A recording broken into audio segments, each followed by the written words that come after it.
കേരളത്തിന്റെ ഭൂപ്രകൃതി അനുസരിച്ച് നമ്മുടെ കേരളത്തെ മൂന്നായി തിരിക്കാം. മലനാട്, ഇടനാട്, തീരപ്രദേശം. ഏറ്റവും വലിയ വിഭാഗമാണ് മലനാട്. കേരളത്തിന്റെ ആകെ വിസ്തൃതിയുടെ 48% മലനാട്. ഉയരം 75 മീറ്ററിന് മുകളിലുള്ള പ്രദേശം. രണ്ടാമത്തേത് ഇടനാട്. മലനാടിനും തീരപ്രദേശത്തിനും ഇടയ്ക്കുള്ള പ്രദേശം. രണ്ടാമത്തെ വലിയ ഭൂപ്രകൃതി വിഭാഗം. കേരളത്തിന്റെ ആകെ വിസ്തൃതിയുടെ 42%. ഉയരം സമുദ്രനിരപ്പിൽ നിന്നും 7.5 മീറ്റർ മുതൽ 75 മീറ്റർ വരെ.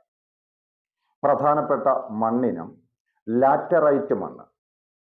മൂന്നാമത്തേത് തീരപ്രദേശം. ഏറ്റവും ചെറിയ ഭൂപ്രകൃതി വിഭാഗമാണ് തീരപ്രദേശം.